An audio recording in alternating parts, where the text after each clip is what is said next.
Ladies and gentlemen, hello, hello, hello. So, it's been a while since I've been on. It's been a while since I made a video for, well, at all. I want to start by apologizing to my subscribers. I know it's been a long time. Been a lot going on lately, but I finally have time to make another video.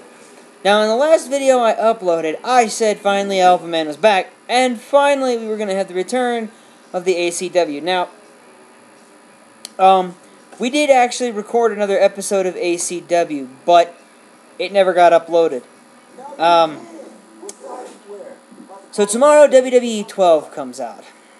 I want to check out WWE 12, and it may well be that ACW moves to WWE 12, and if that's the case, we're going to start fresh. We're going to crown new champions, start everything over. Well, we may keep our world champion. We may keep the same world champion we had before, because we do remember who that is. But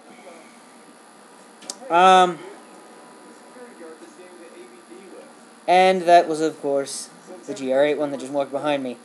Let's see. Alviman's Old School Review. Let's start with this. I've been watching a lot of old ECW, and I can firmly say that ECW had the best product from, we'll call it from mid-'96. We'll go from there, because that was a turning point in wrestling, a big one. From then through, well, probably 99.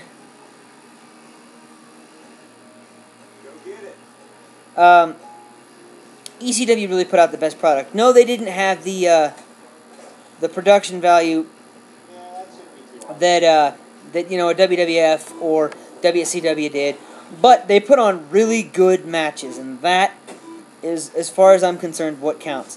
Now, of course, I say mid-'96 was a big turning point for wrestling, and that was because in mid-'96, as a matter of fact, at WCW Bash at the Beach in 1996, the beginning of the New World Order, the NWO for life. Don't know what the hell that was. But that was the beginning of the NWO. Big, big, big deal. Because that really changed, despite what anybody says, that changed the face of wrestling. And because if you didn't have the NWO, DX might not have been as popular as it was. There made, you know, the whole era of factions, which really was that. And in WCW, there was really only one faction, and it was the NWO. There weren't, there was no other faction, really. I mean, there were small, like the Four Horsemen, and I take nothing away from the Four Horsemen, don't get me wrong. But that's kind of the way that went. You know, WWF, you go over to the WWF, you have DX, you have the Nation of Domination. GR8 one's playing Skate 3. Funny.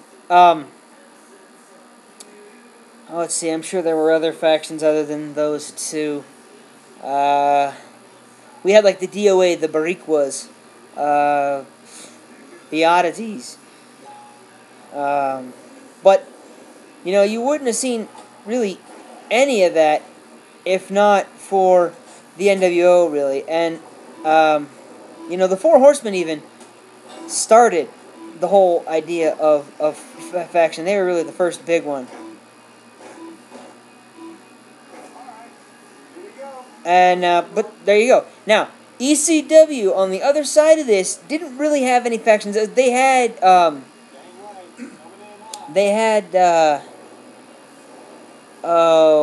the Triple Threat, which was Chris Candido, Lance Storm, and Shane Douglas. Yeah. And then, of course, they also had the Dudleys. You know, you had Devon Dudley, Bubba Dudley, Spike Dudley, Dick Dudley, Sign Guy Dudley, and there were others, too. But, of course, Bubba and Devon were the two that everybody really remembers. But it wasn't really so much a faction as it was like a team thing. Anyway,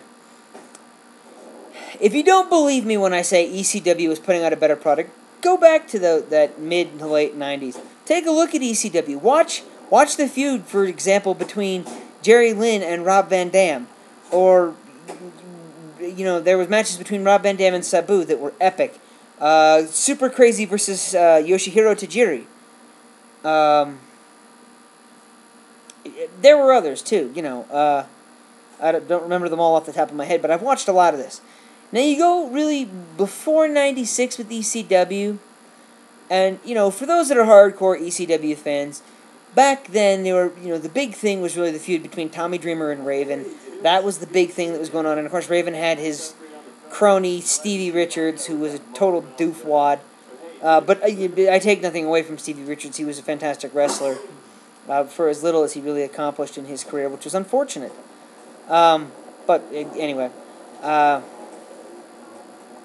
but there's that. So I'm going to start the Alviman's old school review in 1997, from the beginning of 97. I will review ECW, WCW, and WWE's events for those for the first month of 97.